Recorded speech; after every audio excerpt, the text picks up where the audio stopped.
Hey everyone, I just wanted to do an off-the-cuff sort of video to discuss some of the allegations that are made against one of my favorite companies, and that is Nintendo. Now, let me preface this video with the statement that, and it's an important reminder to remember that companies, all companies, even if they're your favorites, are not your friends.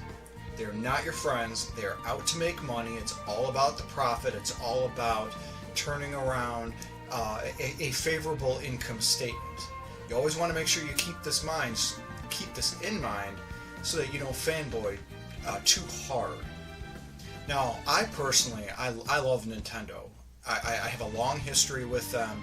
I've been playing Nintendo games since 1986. Yep, I am that old. So I've been playing since 1986 on the original NES here in the States. But I've had every single Nintendo system up into the current Nintendo Switch. I've even made the transition from the Super Nintendo to the Nintendo 64.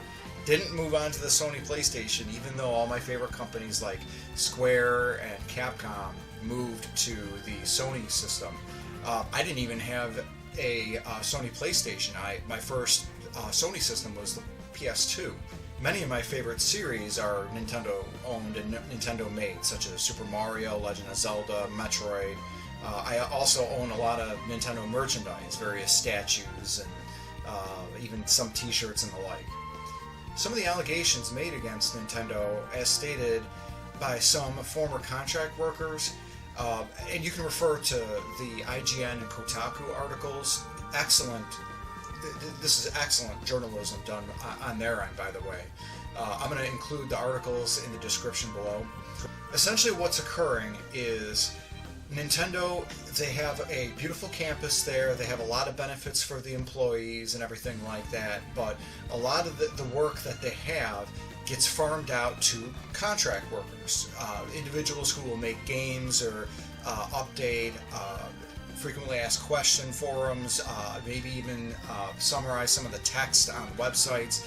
These individuals are doing pretty much like the grunt work for a lot of the tasks that are needed by Nintendo, and essentially these contract workers are not allowed the same benefits and are not given the same benefits as Nintendo employees. This includes like access to Cafe Mario, the cafeteria at the Nintendo campus in Redmond, Washington. Obviously not being full-time employees of Nintendo, they don't get benefits or anything like that. It ends up being somewhat upsetting hearing that, Nintendo, one of my favorite companies, is not following some of the same practices. But again, remember what I had stated earlier, companies are not your friends. They are there to make a profit, and saving money is super important, and not hiring employees from contract workers saves a ton of money. After all, contract workers get a lot less salary, you don't have to pay the benefits, and it overall is a good business decision.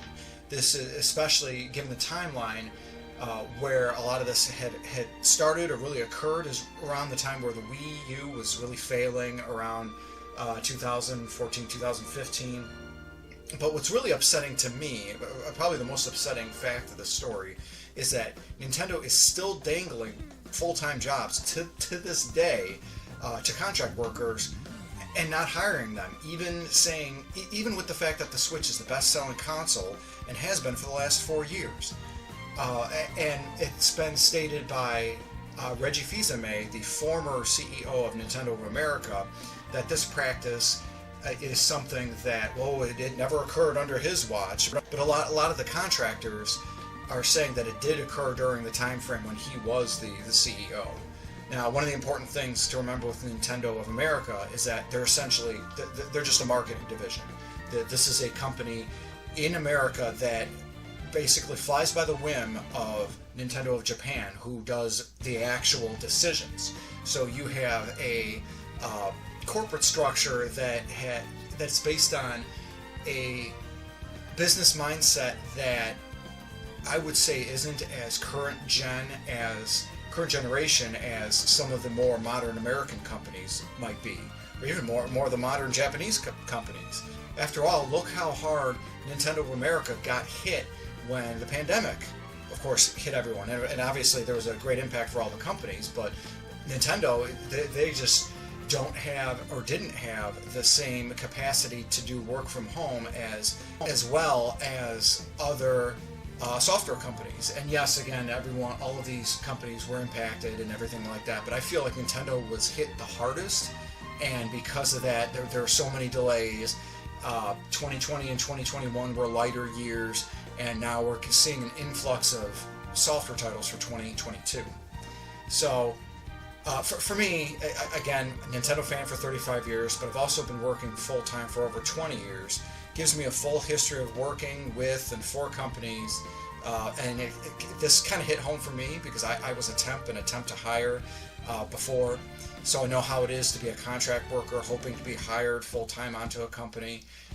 So that's why this didn't really sit well with me. And yes, there are other video game companies such as Vision Blizzard and others that have more scandalous and greater issues that permeate a lot of the aspects of the video game industry. But I just want to touch upon this because a lot of my closest friends and family know I'm a big Nintendo fan, but I can't sit idly by and condone poor behavior that's being done by even some of my most favorite companies. So, and again, it just goes back to remembering that companies are not your friends, and they're out to make money, and it's all about the bottom line.